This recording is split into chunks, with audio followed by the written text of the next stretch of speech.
Dans les manifestations, ces hommes habillés de noir, équipés de gilets pare-balles, de casques à visière, sont souvent les premiers à subir les violences des fauteurs de troubles. Ces hommes, les gendarmes mobiles, forment les troupes de choc de la gendarmerie nationale. Dernièrement, leurs interventions ont fait la une des journaux à cause d'un drame causé par une grenade offensive lancée contre un groupe de manifestants. En octobre 2014, un jeune militant écologiste, Rémi Fraisse, est mort à Sivins, dans des conditions que la justice cherche encore à déterminer. J'ai décidé d'interdire l'utilisation de ces grenades. Il faut dire que leur tâche est particulièrement sensible. Depuis peu, ils sont confrontés à de nouvelles menaces. Comme par exemple, ces activistes écolos ou anarchistes ultra déterminés. Il n'y a plus grand monde qui a peur ici, la peur... Quand ils te canardent pendant une demi-heure au lacrymo et au flashball, au bout d'un moment, t'as plus trop peur, quoi. Et extrêmement bien organisés. De Notre-Dame-des-Landes à Sivins, en passant par la Bretagne et ses bonnets rouges, ces militants d'un nouveau genre sont prêts à tout pour défendre leur cause. Si on laisse une faille, l'adversaire la voit forcément. On le cherche, préparez-vous.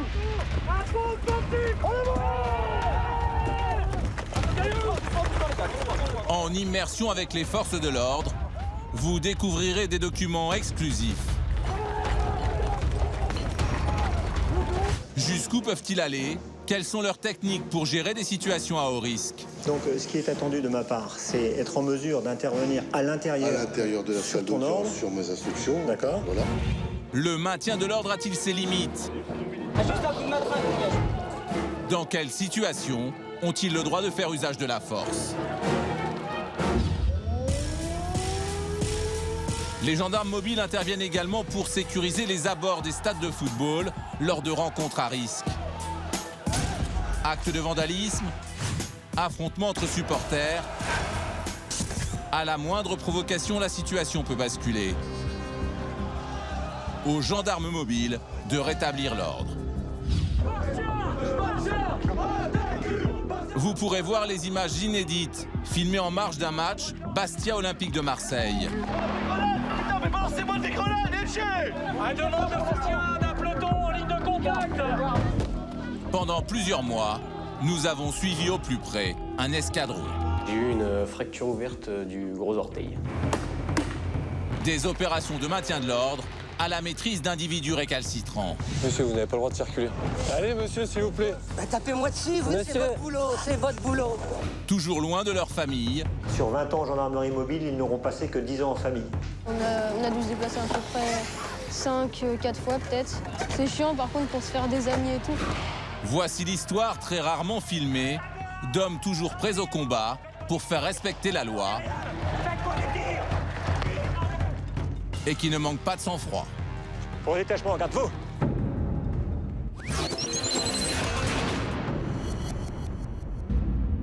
Bonsoir. Le 25 octobre dernier, sur le site de construction du barrage de Sivins dans le Tarn, Rémi Fraisse a trouvé la mort.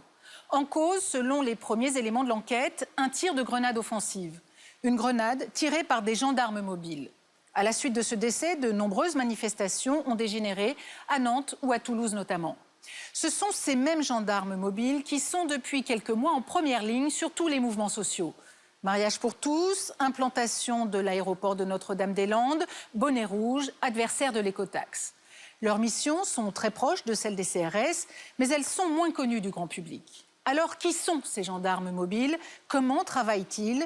Dans quelles conditions sont-ils autorisés à engager l'épreuve de force? Durant plusieurs mois, nous les avons suivis au plus près, pendant leur mission de maintien de l'ordre, mais aussi chez eux, avec leurs proches. Un document d'Albert Bobot.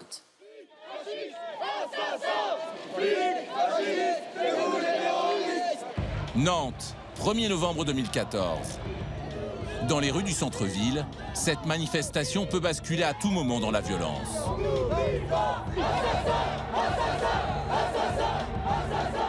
Des centaines de personnes battent le pavé en hurlant des slogans anti-force de l'ordre. Ils veulent rendre hommage à Rémi Fraisse, un militant écologiste mort une semaine plus tôt. Face à eux, les gendarmes mobiles, des forces spécialisées pour le maintien de l'ordre. Capables d'utiliser des méthodes militaires en milieu urbain, au milieu des passants. Le face-à-face est explosif. Certains manifestants veulent aller au conflit avec les gendarmes mobiles.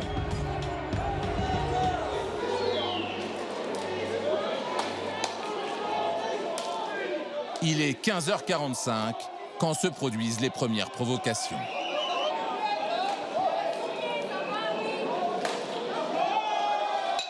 Leur métier est ingrat, recevoir des œufs tout en restant impassible. C'est aussi un métier à risque. À tout moment, ils risquent d'être atteints par des bouteilles en verre ou des pavés lancés à bout portant. Pour l'instant, ils prennent leur mal en patience. Seul le préfet ou son représentant pourrait donner l'ordre de charger. Dans la foule, certains passants n'approuvent pas cette manifestation anti-policière. Et alors, vous allez tous les buter, ces de flics, qu'est-ce que vous voulez faire? Mais non, mais c'est ce que je vous dis, qu'est-ce que vous voulez faire? C'est pas construit. Votre réflexion anti n'est pas construite. Une manifestation en hommage à quelqu'un qui vient de se faire tuer.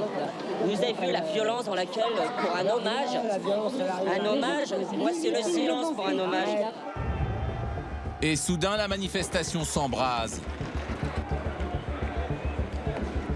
Des provocateurs, sous l'œil des caméras, s'en prennent aux forces de l'ordre. Sur l'artère principale, un groupe de gendarmes mobiles est pris à partie.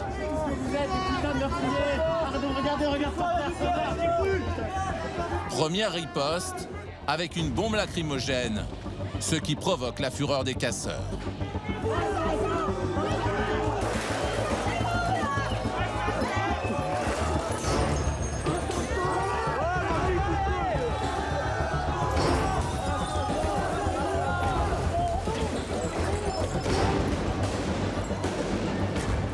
Nouvelle riposte cette fois avec ces grenades lacrymogènes, produisant une forte détonation.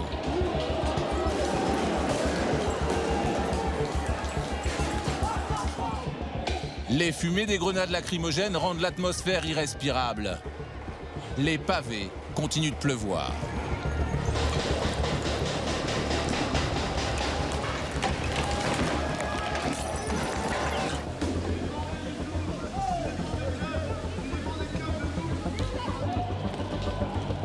Un peloton de gendarmes mobiles arrive en renfort.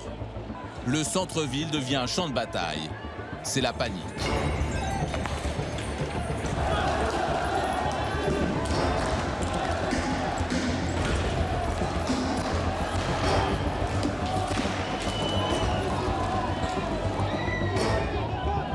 Regardez ce que vous faites au peuple.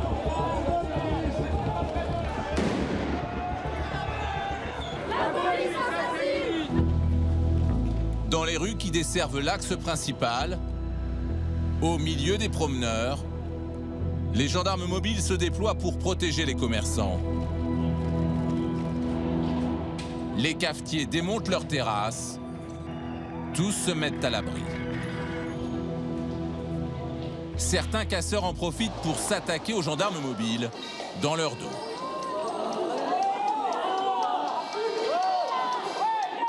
Un geste qui irrite de simples passants. Une dispute éclate. Les passants se ruent sur le casseur.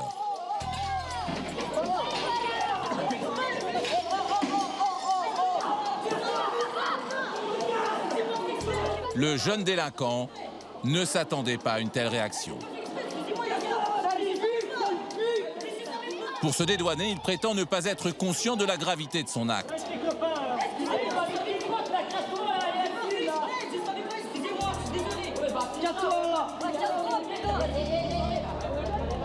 Il préfère prendre la fuite. Son signalement est transmis à toutes les unités. Il sera interpellé quelques minutes plus tard.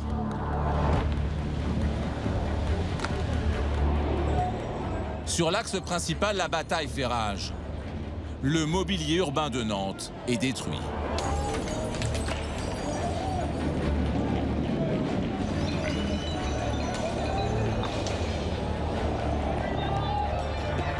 Après des heures de patience, une pluie de grenades lacrymogènes s'abat sur les casseurs. Les forces de l'ordre donnent l'assaut.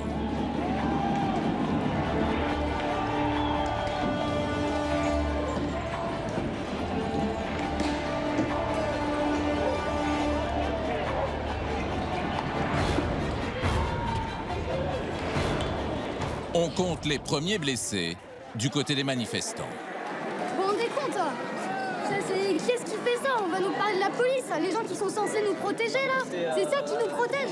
On n'a pas la liberté sans risque, bordel, avancez! Calme-toi, j'ai pris un coup, Juste un coup de matraque, juste un coup. Mais ça veut taper. C'est l'arcade. C'est l'arcade, c'est pas grave. Finalement, les manifestants abandonnent les lieux. Les gendarmes mobiles partent sécuriser un autre secteur. À la tombée de la nuit, la tension est toujours palpable. Il est 19h. Les escadrons de gendarmes mobiles entament leur dernière mission. Refouler les manifestants hors du centre-ville.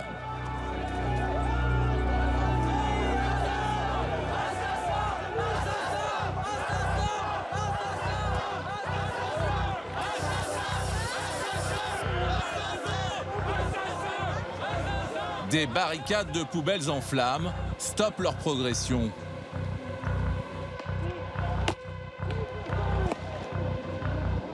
Face au cordon de gendarmes mobiles, ce provocateur ne sait pas encore ce qui l'attend.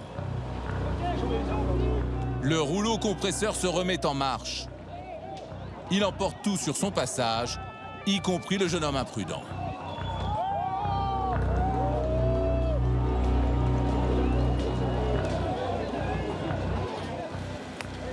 C'est maintenant aux pompiers de prendre le relais pour éteindre les incendies.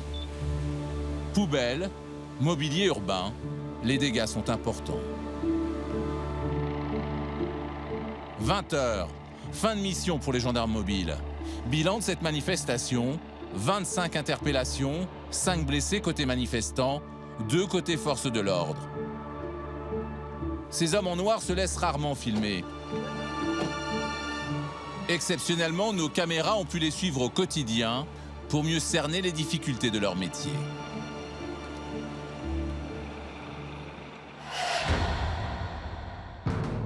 Il y a quelques mois, le travail de ces escadrons a fait l'objet de vives critiques. Certains leur ont reproché d'agir avec une violence non maîtrisée après la mort de Rémi Fraisse, un jeune militant écologiste. C'était à Sivins, dans le Tarn. Alors comment un tel drame a-t-il pu se produire? À 50 mètres dans la direction de mon bras! Feu! Pendant plusieurs mois, nous avons accompagné l'escadron de Saint-Nazaire en mission. Une centaine d'hommes surentraînés.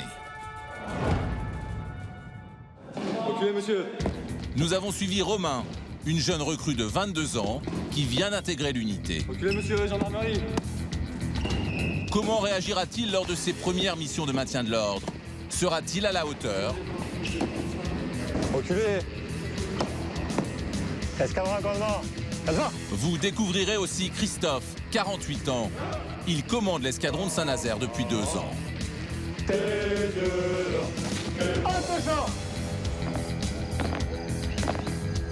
Pourra-t-il éviter les blessés côté manifestants? Ces hommes rentreront-ils indemnes de leur mission? Gendarmerie nationale, dispersez-vous. On va faire usage de grenades lacrymogènes. Immersion pendant 6 mois avec des gendarmes de choc. La Corse, un climat de rêve, des côtes paradisiaques, une eau bleu turquoise. Pendant la saison estivale, l'île de Beauté attire 2 millions de touristes du monde entier. Résultat, elle voit sa population multipliée par 7. Alors pour assurer la sécurité durant cette période, 80 gendarmes mobiles de Saint-Nazaire sont dépêchés en renfort. Leur mission, épauler les gendarmes locaux en sous-effectif l'été. Ces gendarmes ont pris leur quartier dans la caserne de Borgo. Fils barbelés, caméras, portes blindées, barreaux aux fenêtres. Le lieu est aujourd'hui ultra sécurisé. Romain et ses collègues savent que cette mission en Corse d'1 mois et demi comporte des risques d'affrontement. Alors ils y sont préparés, avec eux un matériel complet de protection en cas d'émeute. Donc là, je vais commencer par le casque. Ensuite, le masque à gaz. Je vais avoir une chasuble gendarmerie où là, je vais pouvoir mettre des grenades, mes gants dans les poches, des protections pour les épaules et au niveau des bras, des coques. Par-dessus, obligatoire, le gilet pare-balles. Et ce matériel leur a bien servi quelques jours avant notre arrivée. Les incidents se sont produits en plein cœur de Bastia, au stade de Furiani.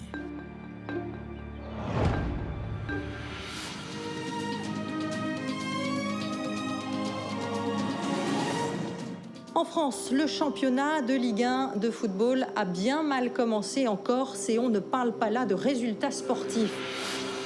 Ce samedi 9 août 2014, aux abords du stade, 250 gendarmes mobiles et CRS sont prépositionnés. Bastia s'apprête à affronter l'Olympique de Marseille en Ligue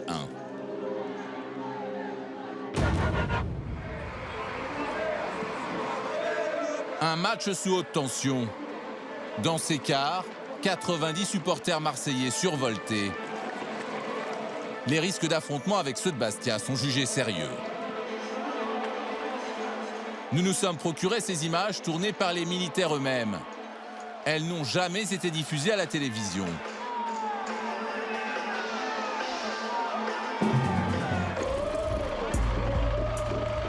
À peine arrivés, les esprits des Marseillais s'échauffent. Et les insultes envers les supporters corses ne vont pas tarder. Nous sommes les Marseillais. Nous sommes les Marseillais. Vous êtes des inculés. Vous êtes des inculés. Nous n'aurons pas de pitié. Nous n'aurons pas de pitié. Car nous allons vous crever. Car nous allons vous crever. Ces Marseillais rentrent à leur tour dans le stade, sous bonne escorte. Et cette fois, sous les insultes des supporters bastiais.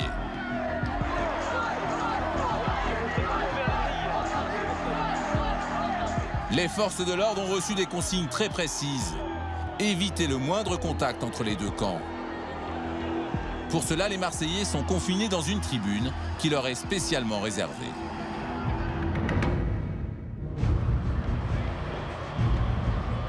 « 23h, fin de la rencontre. Les supporters bastiais sortent calmement du stade. Mais très vite, un noyau dur se forme au pied de la tribune marseillaise.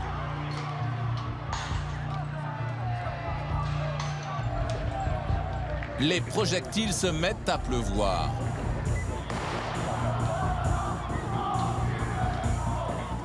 Les premières bombes agricoles explosent. Les gendarmes mobiles n'interviennent pas. Avec un grillage au-dessus de leur tête, ils estiment que les Marseillais ne risquent rien. Toujours confinés dans leur tribune, ces derniers n'ont pas encore le feu vert pour quitter le stade. Quant aux Bastiais, ils font semblant de partir. En fait, ils décident de tendre une embuscade au bus marseillais.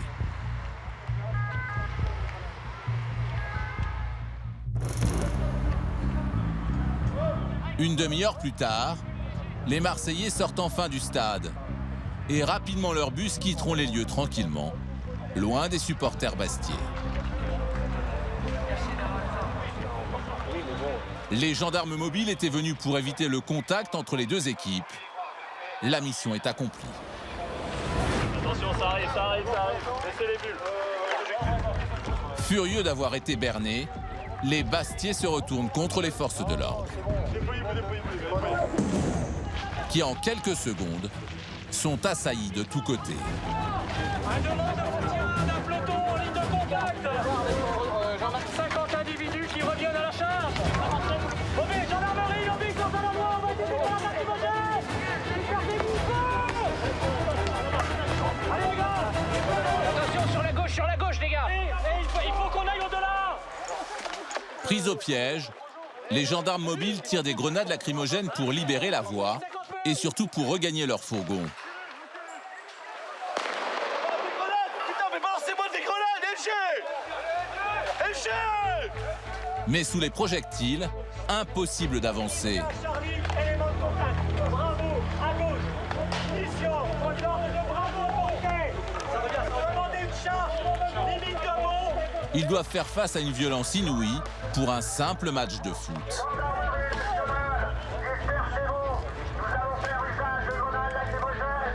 Écoutez-moi, les gars, on va faire une charge. On y va, au-delà de Carrefour. Du coup, après 2 avertissements, les gendarmes mobiles chargent les supporters bastiais. Allez, on passe ça. Mais ils doivent s'y prendre à plusieurs reprises. Ces casseurs sont déchaînés et ne lâchent rien.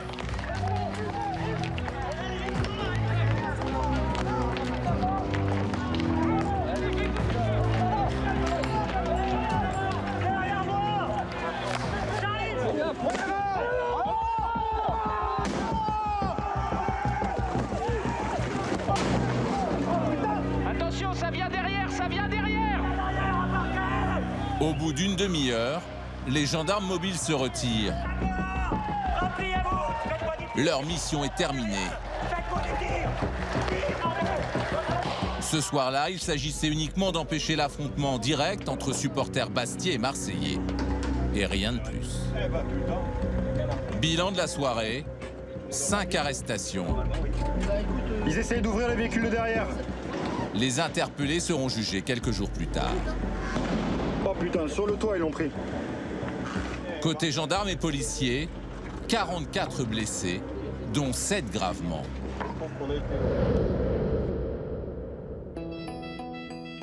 Retour à la caserne de Borgo. Benjamin est le gendarme mobile le plus touché. Son orteil gauche a été écrasé par un bloc de béton lancé par un supporter bastiais. Ouais, entrée assez ouf. Il a rendez-vous avec Christophe, le commandant de l'escadron. Ce n'est pas la première fois que ce haut gradé doit gérer un blessé dans ses rangs. Alors là, vous avez fait l'objet de blessures relativement graves, parce que vous avez 32 jours d'arrêt de travail. C'est ça.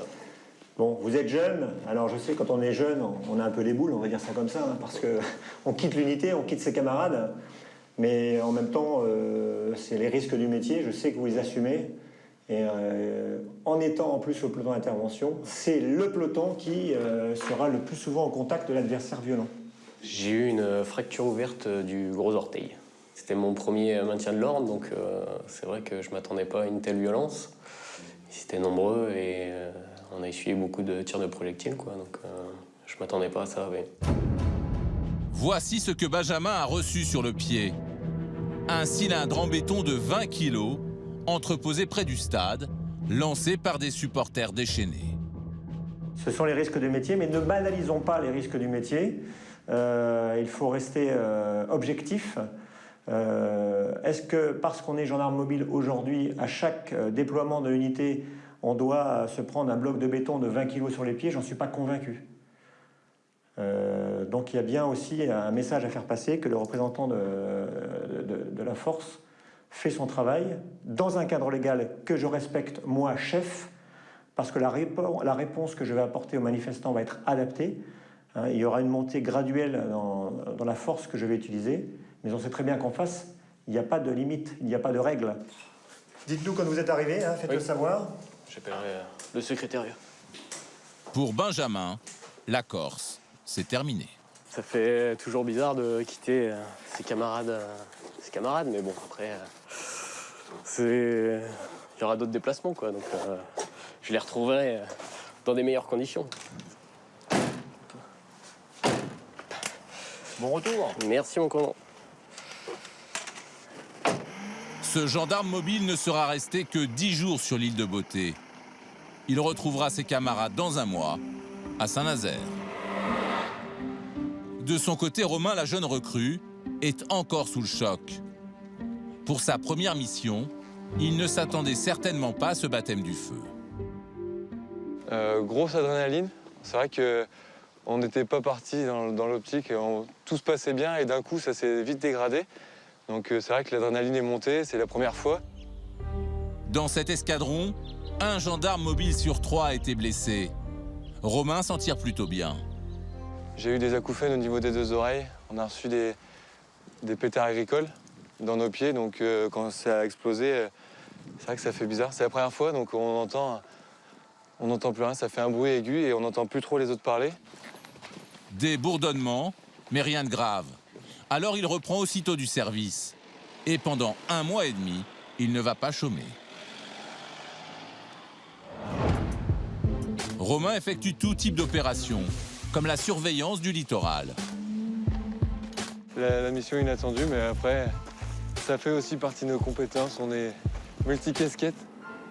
Ou encore des missions de protection de l'environnement, des rondes autour de lieux sensibles comme la prison de Borgo et des contrôles routiers de jour.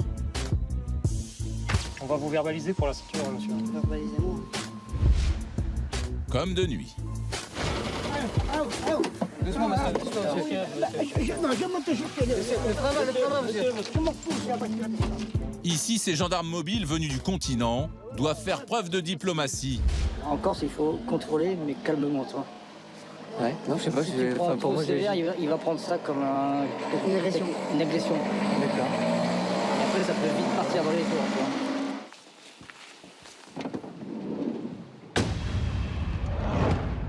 Quelques jours après les affrontements au stade de Furiani, 5 supporters bastiais sont jugés en comparution immédiate.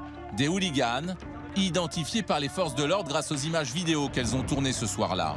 Et la réaction des supporters corses, après ces arrestations, ne s'est pas fait attendre. Sur les réseaux sociaux, ils ont lancé un appel. L'association tient à leur apporter son total soutien et appelle tous ses membres et sympathisants à être présents à leur côté ce jour en se rendant au tribunal. Là encore, l'escadron de Saint-Nazaire s'attend au pire. On va se rassembler pour aller conditionner les véhicules, donc préparer tout notre matériel pour la mission de cet après-midi.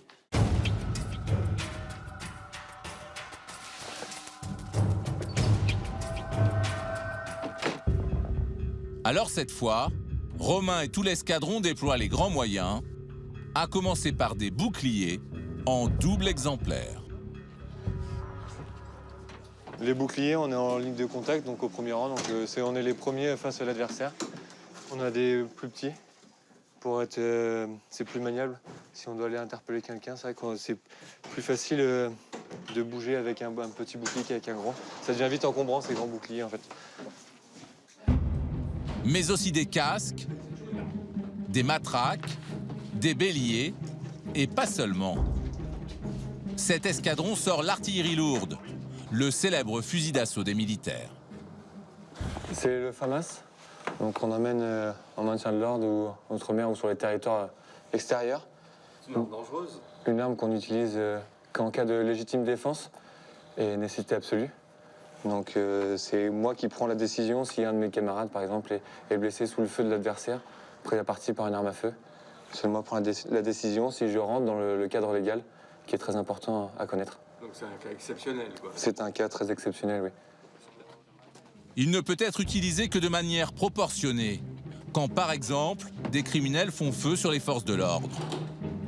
Mais d'ordinaire, ce qu'ils utilisent quand la situation dégénère se trouve dans ces caisses portées par Romain, des grenades. C'est qu'un effet lacrymogène, tout simplement. Celle-ci, hein. Il y en a qui ont un effet de souffle. Parce qu'il y a un bout jaune comme ça, rouge et jaune, oui. C'est à la fois lacrymogène, à la fois explosif. Au moment où nous avons tourné ces images, ces grenades offensives étaient encore autorisées. La suite de notre reportage montrera pourquoi elles ne le sont plus aujourd'hui. Ces grenades peuvent être lancées à la main jusqu'à 20 mètres et à 200 mètres grâce à ce lanceur à canon, le Cougar. Mais le maintien de l'ordre obéit à des procédures précises. C'est seulement Christophe, le commandant, après accord du préfet, qui peut donner l'ordre de les utiliser. Il se peut qu'à nouveau, nous soyons confrontés à la violence. J'attends de vous, comme à l'accoutumée, de faire preuve de discernement, de lucidité, de discipline dans l'action à accomplir, avec toujours le même leitmotiv qui est user que le strict niveau de force nécessaire. Pour le détachement en garde-vous. Pour cette mission, 50 gendarmes mobiles ont été réquisitionnés. Sur la route vers Bastia, Romain a l'air détendu. Mais désormais, il sait que tout peut arriver. On réfléchira peut-être sur place, il y aura peut-être un truc. Voir la situation va évoluer très vite. Au final, sur le match, on s'y attendait pas non plus, donc on était plutôt détendu aussi et c'est monté d'un coup, sans qu'on ait eu le temps de réfléchir vraiment. Le camion de Christophe, le commandant, est une véritable salle de contrôle. Téléphone satellite, ordinateur de bord, carte détaillée du terrain, chaque sortie est minutieusement préparée.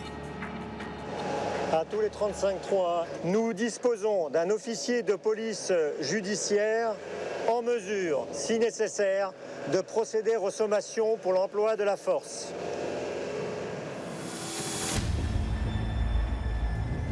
Le tribunal de Bastia est situé en plein centre-ville. Dans 3 heures, les 5 supporters vont être déférés devant le juge. À peine arrivé, Christophe organise le déploiement de son escadron à l'extérieur. Alpha autorité. Mission, tes 2 véhicules ici, entre là et là. C'est parti. Puis il prend contact avec un commandant de police de Bastia. Il y a eu un appel à rassemblement sur les réseaux sociaux. Donc bon, alors on ne sait pas, le SDRT nous dit que ça pourrait aussi entre 15, 20, voire davantage, mais bon, en termes de volume, incapable de chiffrer, là.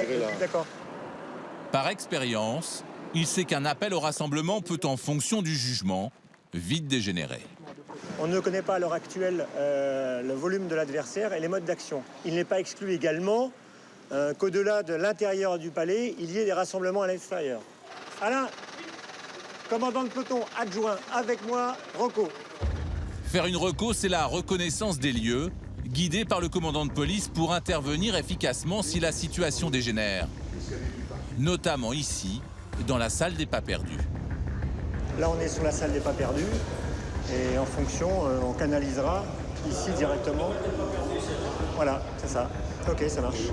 Mais il y a un endroit en particulier que Christophe tient absolument à inspecter, la salle d'audience. Donc là, tu peux arriver, tu leur arrives dans le dos. D'accord. Voilà, en fonction, donc il y a une possibilité d'évacuer comme ça. Donc ce qui est attendu de ma part, c'est être en mesure d'intervenir à l'intérieur de la salle d'audience sur mes instructions. D'accord. Voilà. Ok. Ou si jamais ça remue trop dans la salle des pas perdus, dans la salle des pas perdus pour les reconduire gentiment dehors. Quoi. À l'extérieur. Et si d'aventure, à l'extérieur, il y avait des troubles aux abords du palais, les rassemblements, on est bien d'accord aussi que... Enfin, il faut que ce soit vraiment des heures insignificatives. Donc, on est plus sur un principe de vague de refoulement, j'allais dire. Voilà. Paisiblement. Bon, en général, dans le palais de justice, on ne s'est jamais battu, très clairement. Ça a toujours été houleux, mais on ne s'est jamais battu dedans.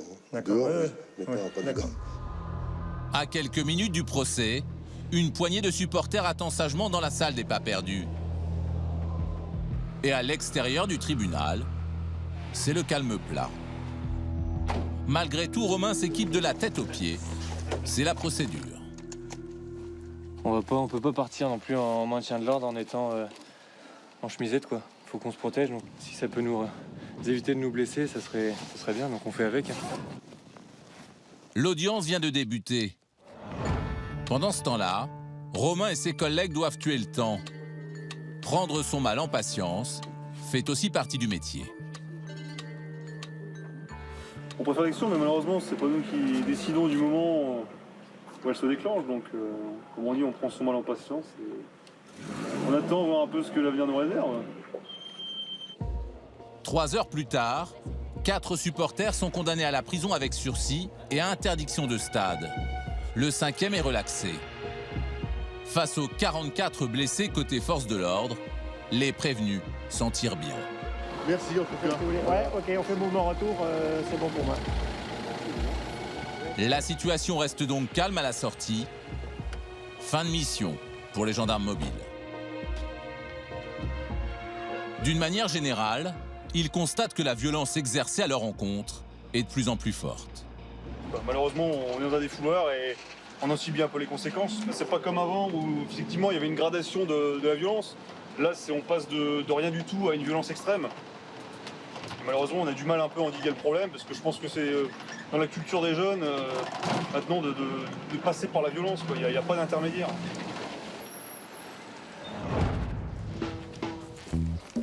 Pour supporter cette violence, Romain et ses collègues sont très soudés. En Corse, Romain a pu choisir de partager sa chambre avec Jonathan et Arthur.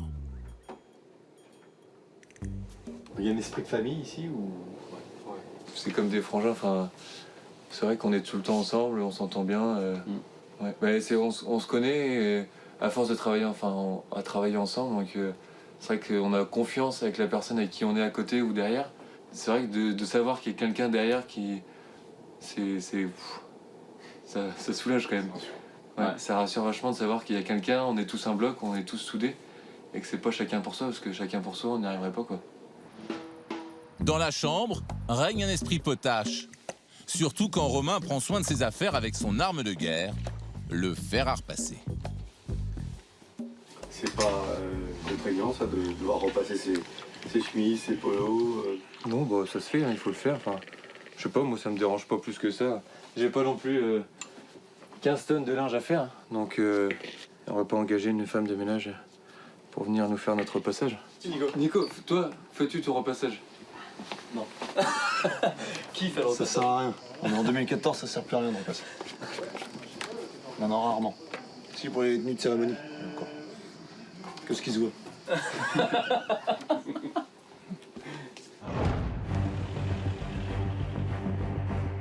Fini la Corse, une autre mission attend l'escadron de Saint-Nazaire sur le continent. Il y a une bouteille enflammée qui arrive. Depuis peu, ils font face à des groupes de jeunes de plus en plus politisés.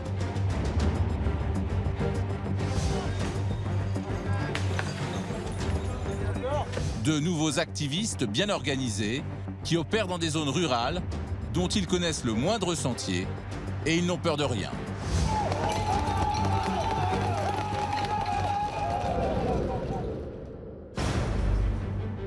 Cagoulés, armés de matraques, ces militants sont rompus aux techniques de combat.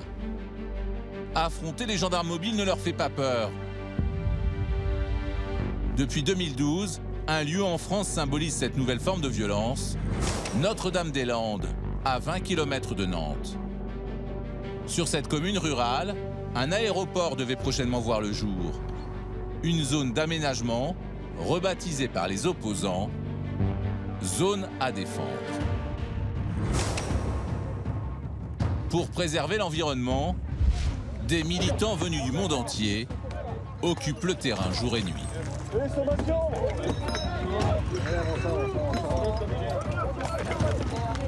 Comment les forces de l'ordre font face à ces opposants d'un nouveau genre et qui souvent recherchent l'affrontement direct. La scène se passe en décembre 2012, sur une petite route départementale à 2 pas de Notre-Dame-des-Landes. Depuis un moment, cette route est bloquée par des activistes. Mission de ces 70 gendarmes mobiles, rétablir la circulation devenue impossible. Mais d'entrée de jeu, leur présence rend furieux ces activistes. Gendarmerie, obéissance à la loi, dispersez-vous. Première sommation, on va faire usage de la force. Annoncez quand vous êtes prêts. Ouais. Dernière sommation, on va faire usage de la force. Des doigts d'honneur en réponse à ces sommations visiblement sans effet. Allez, on avance, tout doucement, on marche avec les véhicules. On avance. Du coup, après avoir lancé des grenades lacrymogènes, ils décident de charger, mais en plusieurs étapes. D'abord en marchant, Allez,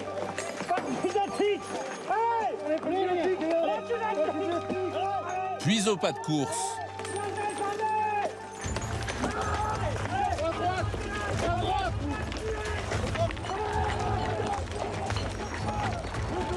Un manifestant est plaqué au sol. Il est aussitôt interpellé. En milieu rural, pas le moindre bâtiment sur lequel s'appuyer. Ces gendarmes mobiles doivent s'adapter au terrain et avancer par petits groupes, jamais seuls. Le tout sous une pluie de cailloux, de bouteilles de verre. Les activistes lancent même une fusée de détresse. Un engin qui pourrait blesser un gendarme mobile, même protégé de la tête aux pieds. Derrière leur bouclier fait à partir de portes en bois, ils ne bougent pas d'un pouce. Mais après plusieurs vagues d'assaut, les gendarmes mobiles réussissent finalement à libérer cette petite route de campagne, d'habitude si tranquille.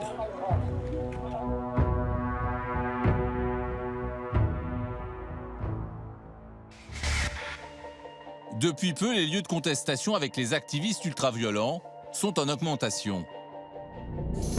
Les gendarmes mobiles sont sous pression, car leurs méthodes de maintien de l'ordre sont au cœur d'une polémique après la mort de Rémi Fraisse, un jeune militant devenu presque un martyr pour certains. C'est donc par la mort mal expliquée, en tout cas d'un homme, que la manifestation d'écologistes dans le Tarn s'est achevée hier. Peu avant, le cortège d'opposants au barrage de Sivins avait dégénéré en affrontement avec la police.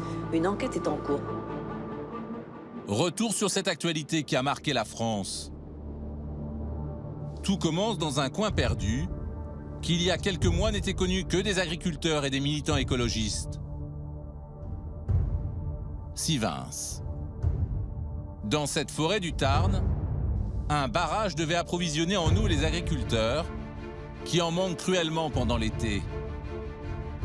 Selon les opposants, l'eau inonderait des espaces boisés classés et détruirait la biodiversité. Depuis octobre 2013, des écologistes occupent les lieux, mais aussi des activistes que les gendarmes mobiles expulsent régulièrement, sans ménagement. S'il vous plaît, on est la population civile, vous devez nous protéger, pas nous agresser systématiquement. Avec parfois des méthodes qui font polémique. Comme ce samedi 25 octobre 2014. 2000 personnes se sont rassemblées pour s'opposer à la construction du fameux barrage. Les affrontements sont menés par 150 militants plus violents.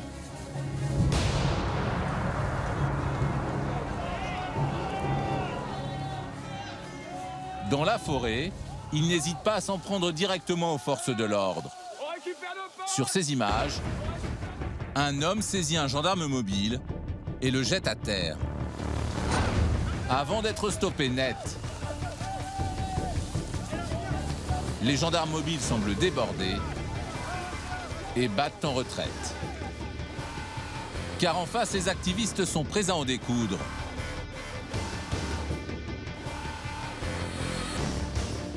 Sur leur bouclier, ils annoncent d'ailleurs la couleur ACAB, 4 lettres pour All Cops are Bastards. En français, tous les flics sont des bâtards. L'intensité va encore augmenter avec des jets de cocktails Molotov. Regardez bien, 2 gendarmes mobiles viennent de recevoir un cocktail Molotov et se transforment en torches humaines. Les affrontements vont durer toute la journée et se concentrer autour de cet enclos, théâtre du drame, quelques heures plus tard. Dimanche, à 1h45 du matin, un gendarme mobile lance une grenade offensive. Celle-ci va se loger entre le sac à dos et le dos d'un jeune homme de 21 ans. Elle explose. Rémi Fraisse est tué sur le coup. Voici le type de grenade qui a provoqué la mort de Rémi Fraisse. Il s'agit d'une grenade offensive, a priori non létale, utilisée en dernier recours. La nuit du drame, 23 grenades offensives ont été lancées par les gendarmes mobiles sur les manifestants. La mort de Rémi Fraisse provoque une onde de choc dans le pays. Rapidement, l'action des gendarmes mobiles est pointée du doigt. Une enquête interne est ouverte. Quelques jours après le drame, Bernard Cazeneuve, le ministre de l'Intérieur, veut calmer les esprits et fait une annonce. J'ai décidé d'interdire l'utilisation de ces grenades dans les opérations de maintien de l'ordre. Un mois plus tard, L'enquête interne conclut. Aucune faute professionnelle n'a été commise le jour de la mort de Rémi Fraisse. En parallèle, une procédure judiciaire est en cours. Accéder au lieu des affrontements quelques semaines plus tard n'est pas simple. Barrage improvisé fait de tôles et de branches. Il y a même des militants qui montent la garde 24 heures sur 24. Sivins est devenu un camp retranché et à l'entrée, il faut montrer patte blanche. Bonjour. On peut vous filmer le visage? Moi non, et elle non plus. Ah bon, d'accord.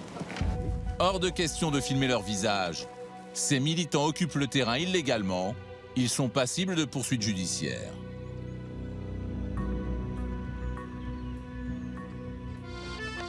À l'intérieur du camp, la vie s'organise dans des conditions d'hygiène sommaires. On pique-nique comme on peut, car tout ici est provisoire. À tout moment, les militants peuvent être expulsés. Ils prétendent ne rien avoir à se reprocher et mettent en cause les méthodes des forces de l'ordre. Ils sont violents. Ils sont violents. Vous avez eu peur? Il n'y a plus grand monde qui a peur ici. La peur. Bah, quand ils te canardent pendant une demi-heure au lacrymo et au flashball, au bout d'un moment, t'as plus trop peur, quoi. T'essaies juste de... C'est juste une blague. T'es là, ça part où? Ça part où? Ah, bah c'est pas pour moi. T'as l'impression que c'est un film. À la suite du décès de Rémi Fraisse, les gendarmes mobiles ont quitté les lieux. Les activistes continuent d'occuper le terrain dans l'attente de l'abandon définitif du projet de barrage.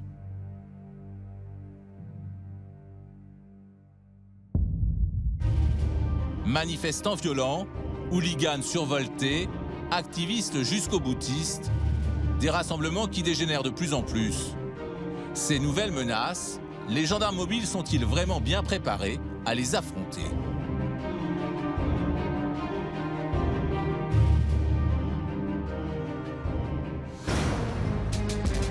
Saint-Astier, en Dordogne.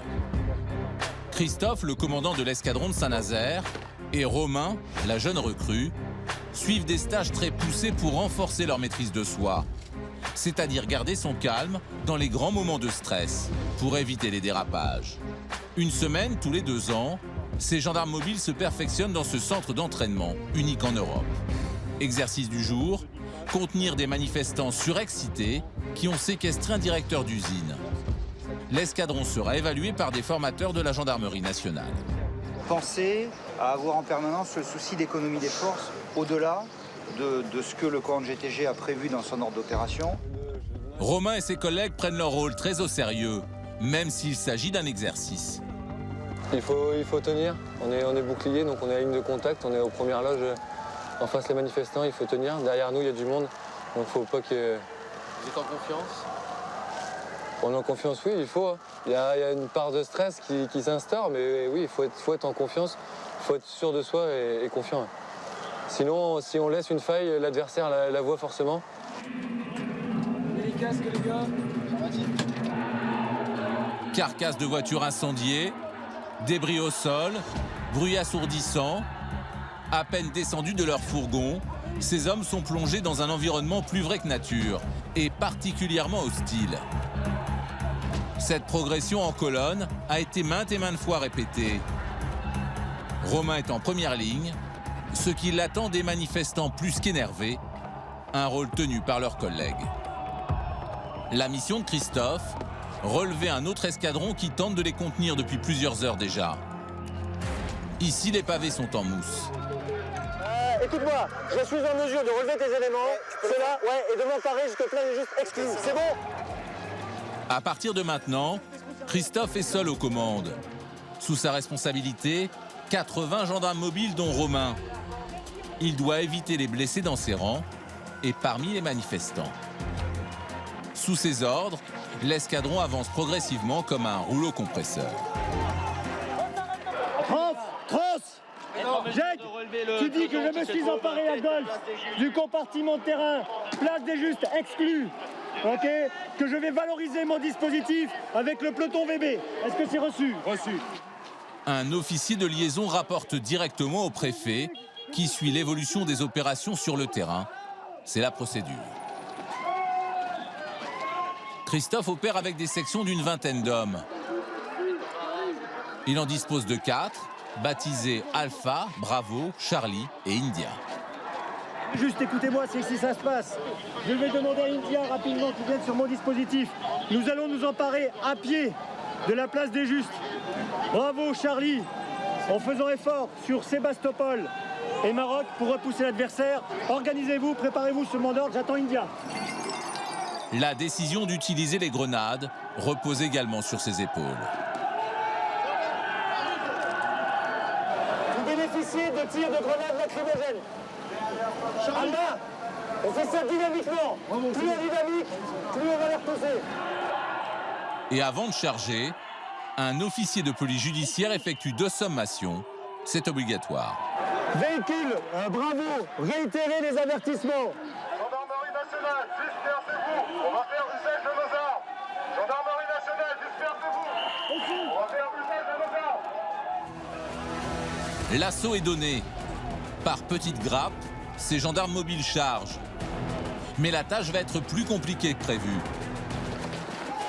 Car en face, ces faux manifestants en tenue de combat rembourrés sont là pour aller à l'affrontement et ne se laissent pas faire.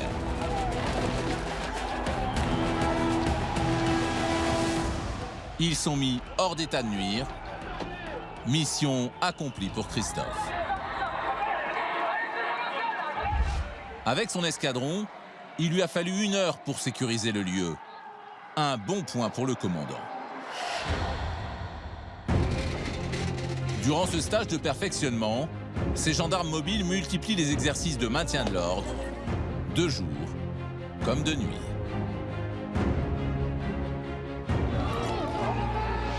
Christophe peut observer ces hommes en situation de stress. Comment obéissent-ils, mais aussi comment réagissent-ils?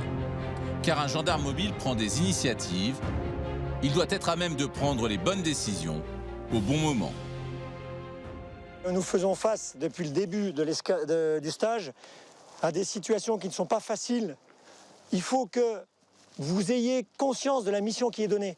Parce que le chef ne peut pas être partout, derrière chaque individu, en disant « fais un tir là, fais un tir là, un tir là ». Donc à un moment, on sent que si les mecs sont loin, on a compris que s'ils lâchent le terrain, ils vont revenir. Escadron, regarde-vous, à la disposition et quand le peloton. Tous ces entraînements, répétés tout au long de l'année, permettent aux gendarmes mobiles d'être prêts 24 heures sur 24, 7 jours sur 7, pour les missions les plus risquées. Pensez bien ce que vous faites. Au sol. Voilà. Allez, on va se relever, monsieur. Romain s'entraîne tous les jours pour apprendre les techniques d'interpellation à main nue. Comme pour un sportif, rester en forme en permanence est une des exigences du métier. On va se relever. Il faut se maintenir. Les adversaires en face de nous sont aussi entraînés. Donc nous aussi, nous maintenir dans une condition physique. On est aussi payé pour avoir une condition physique, pouvoir résister à toute situation face à nous. Pense à pareil, n'ouvre pas. C'est direct. Là, tu perds de la puissance. Voilà. Tu le refais. Voilà, c'est mieux. Le combat corps à corps comporte plus de risques du fait du contact. Mais il fait partie de la gradation des ripostes face aux adversaires. Romain doit savoir prendre des coups. On va se relever. Levez-vous.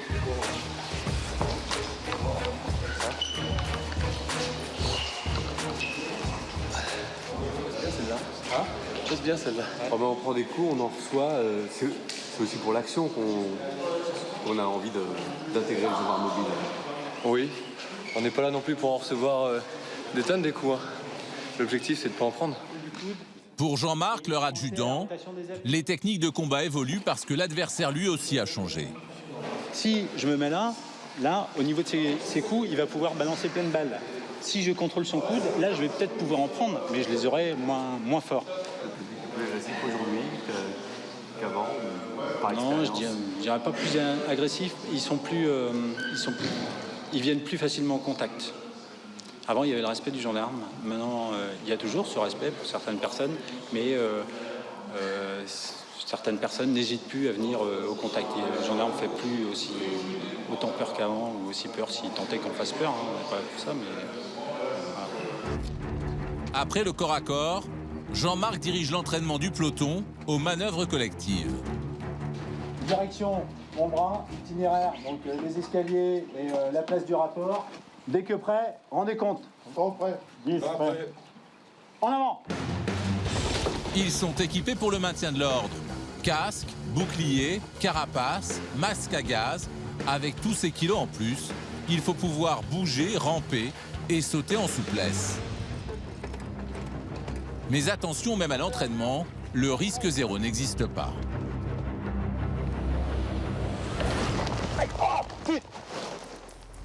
L'adjudant s'est fait très mal. Immédiatement, le peloton le prend en charge. On entend que je vais dire. On entend que je vais dire. On va l'emmener. On l'emmène. Non. On descend au niveau des escaliers là, et on prend le véhicule. Voilà, le souci à l'âge, on va dire. Non, mais je vous ai vu, je vous filme à ce moment-là, vous avez ripé, il suffit de pas grand-chose. Oui, il suffit de pas grand-chose, d'avoir un mauvais appui. Et là, en l'occurrence, les différents obstacles sont un peu humides. Bon, on est un peu pressé, on se met un peu dans le rouge pour coller au plus près de... coller au plus près de la réalité. Et donc voilà, ce sont les risques. Jean-Marc ne le sait pas encore, mais il sera indisponible pendant 2 mois. Une mauvaise nouvelle pour cet homme d'action qui a choisi ce métier pour l'aventure. Car face aux défis qui les attendent, les gendarmes mobiles doivent être à 100% de leur capacité. Nous retrouvons l'escadron, à Brest cette fois. Ce jour-là, sa mission, sécuriser le palais de justice. Le maintien de l'ordre peut parfois prendre des formes incongrues. Ici, la menace ne vient pas de simples casseurs, mais d'un collectif extrêmement bien organisé venu en masse, les Bonnets Rouges, un mouvement qui, pendant des mois, a harcelé les forces de l'ordre. Été 2013, la Bretagne se soulève.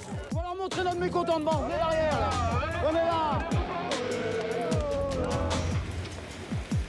Les agriculteurs protestent contre l'installation des portiques écotaxe, un impôt qui passe mal. Les portiques, à peine installés et pas encore en service, sont détruits et incendiés par des manifestants, bonnets rouges sur la tête, un symbole révolutionnaire. Face à eux, des gendarmes mobiles parfois débordés.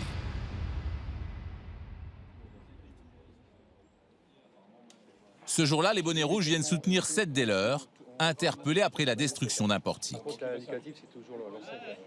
Alors, ils attendent environ 400 à 500 personnes, attitude calme, et surtout environ 100 tracteurs. Donc, ils viendront, c'est un comité de soutien qui a été créé. Vous aurez aussi des piétons qui vont vouloir rentrer dans le dispo. Vous les invitez à passer par la droite. Il y a un accès par le parc. C'est logique, c'est bon pour tout le monde. Allez, action. À tour de rôle, ils se relaient pour surveiller les abords du tribunal. De longues minutes d'attente. Les consignes sont strictes. Romain, la jeune recrue, compte bien les appliquer à la lettre. On est en amont du dispositif, donc on est là pour renseigner justement de toute arrivée de manifestants ou de personnes récalcitrantes. En plus de cette mission, on doit interdire l'accès aux piétons dans notre dispositif. Donc, en laissant juste passer les personnes qui sont convoquées au tribunal. Est-ce qu'en bas, là, vous voyez, là, il y a les 2 camions de gendarmerie, il y aura des barrières, passez sur la gauche, des barrières, et après vous pourrez rejoindre les jardins ensuite. Okay. Merci. Jusqu'ici, Romain se fait respecter. Mais certains habitants vont en profiter pour jouer avec ses nerfs. On a ordre d'interdire toute cette zone pour éviter tout débordement. Et c'est vrai que ces choses, comment se passent les choses maintenant? Je sais que vous êtes que le média de l'État dans cette histoire, mais ça vous pose pas de questions, toutes ces choses-là? Bah non, enfin, qu'est-ce qui vous gêne en fait? C'est juste de ne pas pouvoir aller dans cette rue? Mais bien sûr, pourquoi je n'aurais pas le droit d'aller dans la rue? C'est ma ville. Oui, mais c'est juste ponctuel. C'est grave où on en est là? Bah, je sais pas, moi je vois pas. Vous voyez pas de gravité dans la situation actuelle? Bon, j'ai essayé de voir s'il y a des gens autour à s'intéresser à ce non-événement. Mais c'est pas en passant par là, monsieur, s'il vous plaît. Vous allez m'empêcher de passer, là? Là, c'est les piétons, on n'a pas le droit de faire passer les piétons. De l'autre côté, on a des barrières pour empêcher les véhicules. Passer, là. Oui, monsieur, vous n'avez pas le droit de circuler. Ben, je tente le coup. Mais non, monsieur. On verra bien. C'est pas une question, non. Si, je suis... Mais non, monsieur. Je vais vous accompagner. Non. Monsieur, s'il vous plaît. Mais où c'est qu'il y a marqué qu'on peut pas... Au moins, vous pourriez mettre des panneaux. Vous êtes des bandits ou qu'on peut pas mettre des panneaux pour l'accès? On veut le signaler. Ah, vous allez pour le signaler, mais... Et donc là, je sais pas, je vais essayer, je vais bien voir. Il y aura peut-être des gens à bouger. Mais non, mais monsieur, s'il vous plaît. Allez, monsieur, s'il vous plaît. Bah, tapez-moi dessus, vous, c'est votre boulot, c'est votre boulot. Romain tient bon et tente de raisonner ce rebelle brestois. Je vous demande juste de faire le tour si vous voulez passer. Et moi, je vous demande de me laisser passer dans ma ville. Mais on a pour ordre d'interdire toute cette zone aux piétons. Là, plusieurs, ils seront plus forts, là. Allez, come on, there is something to play. Alerté, son supérieur vient lui prêter main forte. Ah, ça y est, il y a un chef qui arrive, un plus vieux. Ce monsieur souhaite passer dans notre dispositif juste pour dire qu'il a le droit de passer dans le dispositif. L'homme finit par obtempérer. Oh, d'accord. Bonne journée, messieurs. Voilà. Bonne promenade de santé. Heureusement qu'on a des plus anciens qui sont avec nous, qui arrivent et qui du coup arrivent à arranger les situations. Mais c'est vrai que des fois, il y a dans certaines paroles et gestes de certaines personnes, c'est vrai que des fois c'est pas facile de garder son calme, mais bon, il le faut. Il le faut, donc il faut prendre sur soi et puis voilà. Malgré ce genre de péripéties, tout est calme en apparence. Romain et quelques collègues en profitent pour déjeuner. En mission, tout est prévu. L'escadron s'est fait livrer par exemple plus de 50 plateaux repas en temps et en heure. Un déjeuner avalé sur le pouce, car à l'extérieur, les événements s'accélèrent. Un cortège de tracteurs, de poids lourds et d'engins agricoles grimpe le long des remparts de la citadelle brestoise où se situe le tribunal. Les groupes de bonnets rouges commencent à se former. Leur leader rappelle les enjeux du procès et surtout lance un appel au calme avec une pointe d'ironie. Je répète encore une fois de plus qu'il est hors de question, malgré qu'on nous a mis quelques forces de l'ordre qui sont nos amis de toujours, il est hors de question qu'il y ait quelques débordements que ce soit, et que si débordement il y a, les personnes devront l'assumer. Finalement, les 7 bonnets rouges ressortent libres du tribunal en fin de journée. Une relaxe et des peines avec sursis ont été requises. L'atmosphère reste bon enfant, pas de débordement. Mais une nouvelle mission attend les hommes de Saint-Nazaire.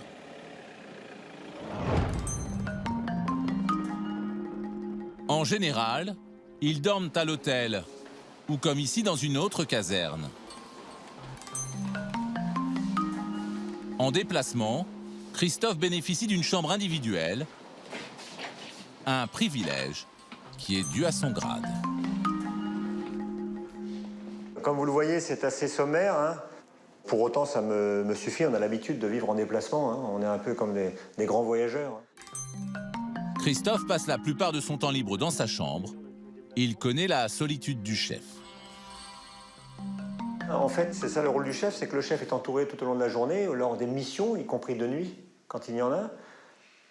À l'inverse, le soir, on se retrouve dans sa chambre. Les soirées peuvent être longues, des fois. Les soirées sont longues, car ces gendarmes mobiles vivent loin de leur famille, comme des célibataires. Beaucoup disent que sur 20 ans en gendarmerie mobile, ils n'auront passé que 10 ans en famille. Effectivement, beaucoup le disent, ça. Donc après, pour certains, ça pèse plus ou moins, pour d'autres un peu moins. Voilà, j'aime mon travail, mais je sais que ma famille n'en pâtit pas. Donc j'ai peut-être cette chance, je ne sais pas, mais voilà. Alors qu'en pense vraiment sa famille? Nous sommes allés lui poser la question. Direction Saint-Nazaire, la dernière affectation de Christophe. Stéphanie partage sa vie depuis 21 ans.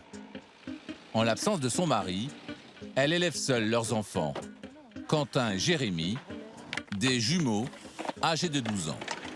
Ça va, Gégé? Tu rentres pas dedans, là? Stéphanie a déjà vécu, entre autres, à Clermont-Ferrand, Châtellerault, Melun, Rennes, au rythme des affectations de son mari. C'est une vie que j'adore, en fait. C'est une autre manière de vivre. Je pense que je vais m'ennuyer, parce que je suis quelqu'un quand même assez active. S'il faut que je reste tout au long de l'année, pendant 30 ans ou 20 ans ou 40 ans dans le même endroit, même maison, même amis également, je pense que je vais m'ennuyer. J'ai besoin toujours de nouveautés en fait. Femme de gendarme mobile, une vie de sacrifice, pas pour Stéphanie. Mais pour les enfants, l'histoire est un peu différente. Pour eux, ce déracinement permanent est parfois difficile à vivre.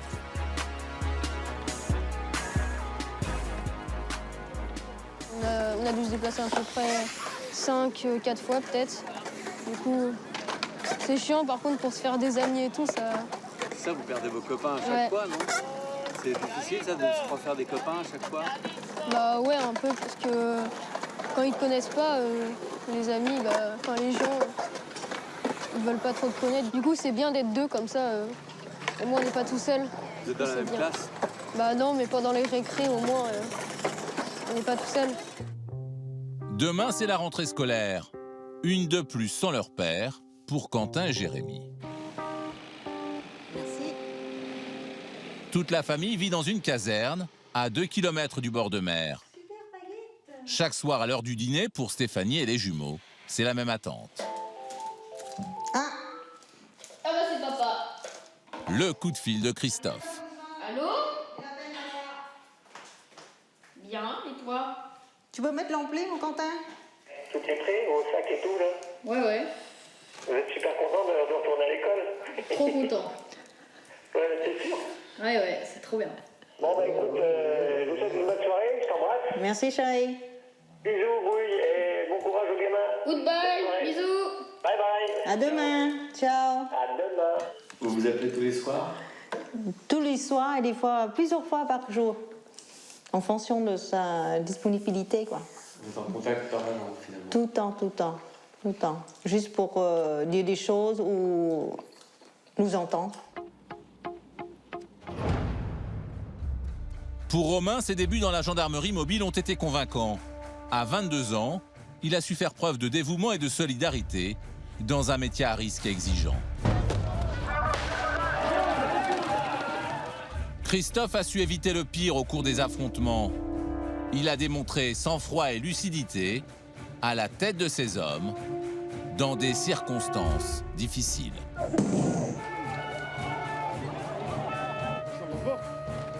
Future mission pour l'escadron de gendarmes mobiles de Saint-Nazaire, la République centrafricaine, l'Irak, la Nouvelle-Calédonie et la Réunion pour des opérations extérieures.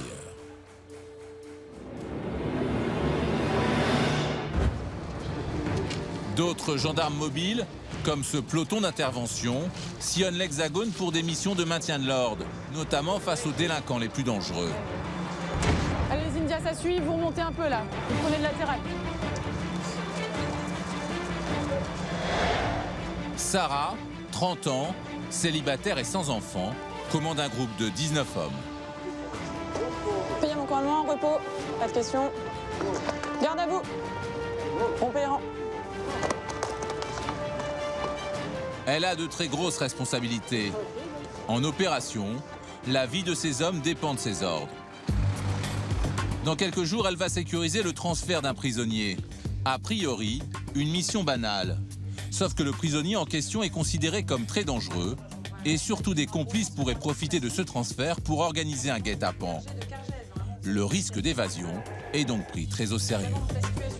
Face à notre action, notre adversaire, il pourrait, le plus probable, recevoir un renfort de l'extérieur pour tenter de s'évader.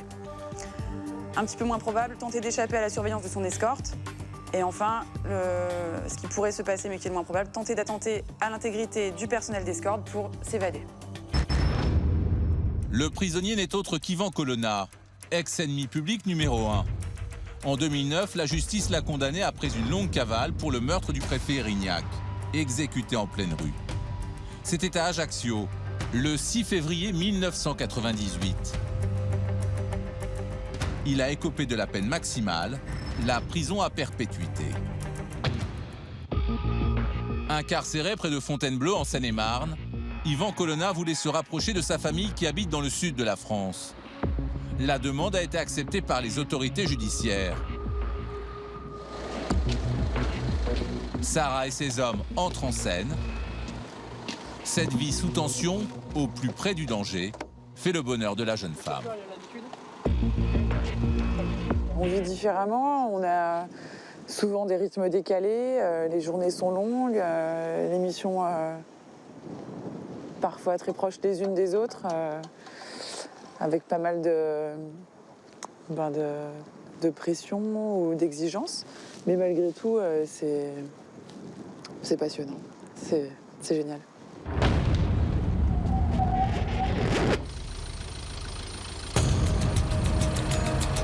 Tout ça sort. Allez, en avant, direction Arles. Yvan Colonna est assis à l'arrière de ce fourgon banalisé. Jusqu'à Arles, il y a 7 heures de route. 7 heures à découvert pour le convoi. 7 heures pendant lesquelles les gendarmes peuvent à tout moment subir l'assaut d'un commando armé. Au bout d'1 heure de route, première alerte, un camion double et se glisse dans le convoi. Tu te sers? Non mais il plaisante ou quoi là? Doucement, doucement, doucement. C'est bon, c'est pas la peine. Alors, le rétro, c'est pour qui? Vigilance au maximum. Johan de Sarah, c'est une entrée sur l'aire d'autoroute pour nous. Même une station-service est considérée comme une zone à risque. Les hommes de Sarah transforment en quelques secondes les lieux en forteresse. Fusil d'assaut à la main, doigt sur la gâchette.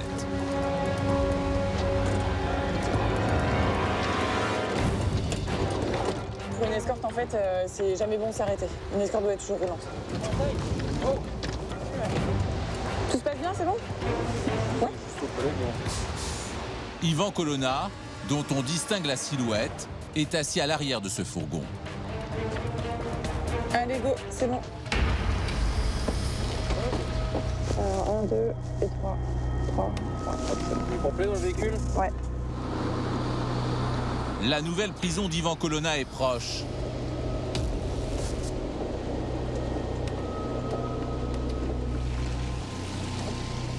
Arrivé sans encombre à Arles, les portes du centre pénitentiaire s'ouvrent. Le fourgon du prisonnier s'y engouffre sans marquer d'arrêt. Dans le métier de Sarah, cette fin de mission porte un drôle de nom. Comme on dit chez nous, le colis est livré, donc voilà, on est arrivé à bon port. Il a intégré sa nouvelle maison d'arrêt. Et voilà, l'escorte s'est bien passée. Cette trentenaire travaille dans un univers très masculin où montrer ses faiblesses peut engendrer une perte d'autorité. Sarah, plus que d'autres, n'a pas le droit à l'erreur. À force de patience et d'observation, elle a trouvé sa place au sein de son escadron.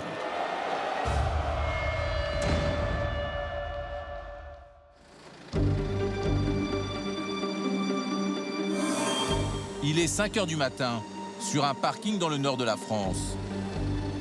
Les hommes de Sarah s'apprêtent à faire tomber le chef présumé d'un gang de cambrioleurs. Avant de le mettre hors d'état de nuire, ils enfilent leur gilet pare-balles, car la mission est risquée.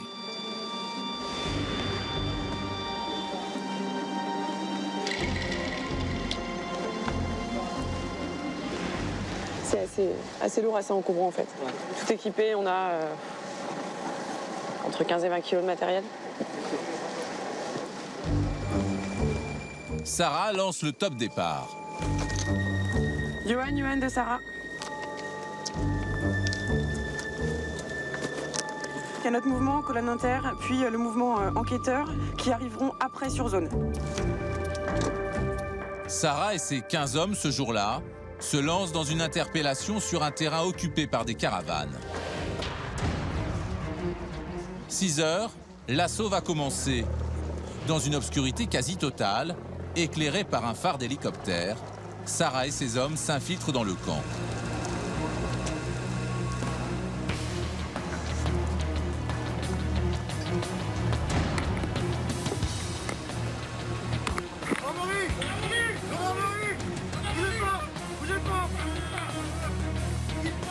Cette maison, qui n'a l'air de rien, appartient aux suspects. Vous avez qui là? Vous avez qui là? Les deux? Ok. Votre prénom, madame. 2 targets présentes au chalet, 2 targets présentes. Monsieur, ok. Yo, 2 targets, personne interpellée. C'est bon individu. Les targets, les voilà. Ce sont cet homme et sa compagne. Un couple de malfaiteurs présumés qui en apparence ressemblent à de modestes retraités. Très vite, l'homme leur montre qu'il n'est pas impressionné. T'es mort. Nico, ici, tu peux faire préparation de départ. Une fois les individus interpellés, Sarah reste concentrée. Le danger peut maintenant venir de l'extérieur. Les gars, vous restez en appui, il n'y a rien qui bouge, d'accord? Là, c'est pareil, vous gardez l'appui, tout le monde reste à l'intérieur des caravanes, il n'y a rien qui bouge. Reçu? Allez. Comment ça s'est passé? Pour l'instant, ça s'est bien passé, on a trouvé les 2 objectifs assez rapidement. Sarah s'assure aussi que les gens qui vivent dans les caravanes ne viennent pas prêter main forte aux suspects. Pendant ce temps-là, d'autres gendarmes perquisitionnent la maison des suspects. Mais les enquêteurs ne vont rien trouver. Cet endroit n'était qu'une planque. L'homme suspecté d'être à la tête du gang de cambrioleurs a déjà fait des séjours en prison. Ses insultes vont crescendo. Mais la femme, quand ta gueule, on va faire toi, là. Moi, je sais faire pas de branleurs comme toi. Tu l'as fait venir là, la dame? 8 h du matin, la tension redescend d'un cran. Sarah a le sourire. Ouais. Eh ben, moi, je l'escorte, je vous l'amène jusqu'à son lieu de garde à vue. Le couple est placé en garde à vue. Le montant du préjudice lié au cambriolage qu'il superviserait est de plusieurs centaines de milliers d'euros. On suit les enquêteurs. Tous les hommes de Sarah ont une formation initiale très solide. Ils ont débuté d'abord dans les compagnies de gendarmes mobiles. Ensuite, ils ont passé des épreuves de sélection particulièrement sévères. Beaucoup de candidats pour peu d'élus. Le fort de Montmorency, un endroit réservé à l'entraînement des gros bras de la gendarmerie et de la police. Sarah va imposer 24 heures de souffrance à 9 hommes qui rêvent de la rejoindre au peloton d'intervention. La sélection promet d'être sévère. Parmi les 9 candidats, elle n'en retiendra que 2. Donc il va falloir nous montrer ce que vous avez au fond, parce que c'est ce qu'on veut voir. Et si vous ne le montrez pas, on ne pourra pas vous prendre avec nous. Donc il faut se laisser faire. C'est le jeu, c'est comme ça. On est là pour ça. On veut vous voir dans le rouge, on veut voir ce que vous avez au fond quand ça va mal. Quand il y a du stress, quand il y a de la fatigue, quand il y a toutes ces choses-là. Si vous gardez tout ça caché, on aura le doute et on ne pourra pas vous recruter. Allez, c'est parti. Ne traînez pas, les gars. Lors de ces tests, Sarah sera sans pitié. On a souvent besoin de s'adapter à des conditions assez hostiles. On travaille parfois dans des environnements très compliqués. Donc il nous faut des gens qui soient très résistants, physiquement, psychologiquement, pour réussir à faire face à toutes ces choses-là. Allez, on fait pêche. Pour les 9 postulants, l'enjeu de cette sélection est immense. Alors ils vont tout donner. Parcours d'obstacles, test de vertige, avec un câble tendu dans le vide à 15 mètres de haut, un exercice redoutable qui ajoute du stress à la performance physique.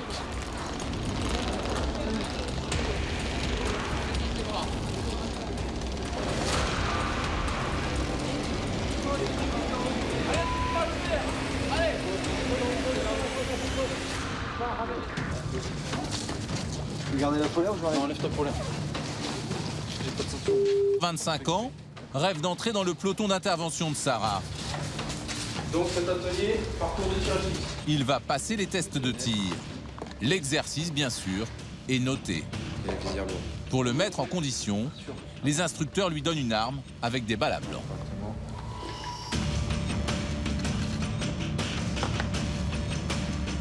C'est des cartouches qui sont comme ça, qui envoient des billes de peinture. Donc c'est inoffensif.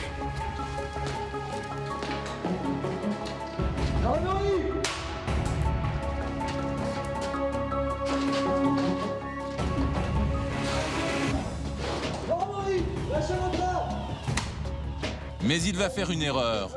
Au cours de cet exercice, il oublie de se protéger des tirs de ses ennemis.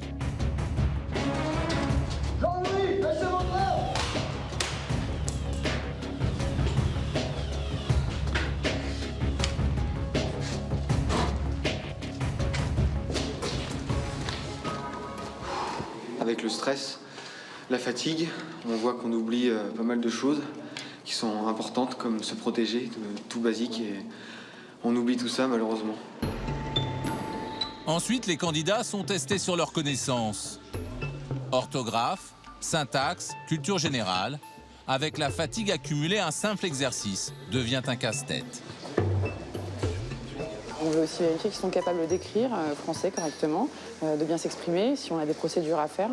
On veut aussi vérifier qu'ils ont une bonne connaissance justement de la société dans laquelle on évolue aujourd'hui. C'est important. Pas de temps à perdre. Après le stylo, les candidats reprennent un rythme effréné. Cela fait maintenant 14 heures qu'elle se bat pour rester au niveau. 2, 3... Mais les instructeurs vont quand même le pousser à ses limites physiques et psychologiques. Le moment est venu de l'exercice du pneu. C'est bien, là. C'est ça qu'on va voir, c'est ça qu'on va voir. Nickel, allez, tu prends demi-tour, demi-tour. Oh, vache. Allez, mec, on s'en fout de ça.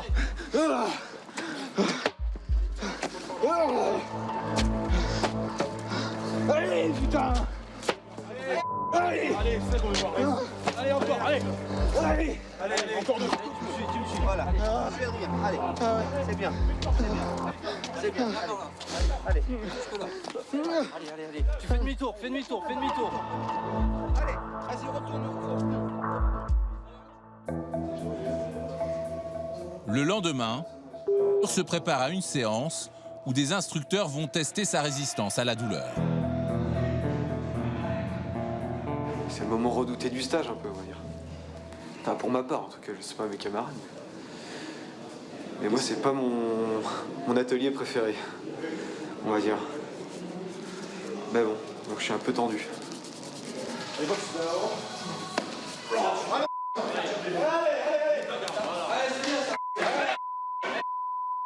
En face de lui, un pro de la boxe taille. Les coups sont portés sans retenue.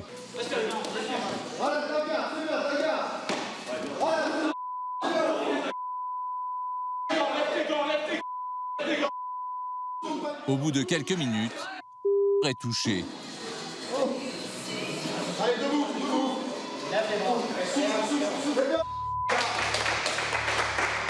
Son mental est mis à rude épreuve. D'autres candidats ont frôlé le chaos. Écoute, si tu as envie de dégueuler, tu l'enlèves.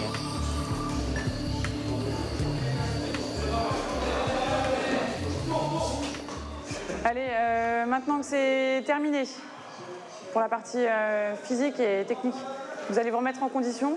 Ça vous intéresse pas ce que je vous dis là? Vu qu'il y a eu une petite perte de connaissance, Mathieu il est parti faire un scanner de contrôle, d'accord? Il n'y a rien de grave, mais il faut vérifier, c'est la procédure. Voilà. Allez, à tout à l'heure. Merci à Bernard. Je peux garder Costa le temps de lui refaire son pansement. Je suis dans l'ordre alphabétique, donc comme tu veux. Mais... C'est l'heure du bilan et l'heure de vérité pour... Dans quelques secondes, il va savoir s'il est admis au peloton d'intervention. Repos.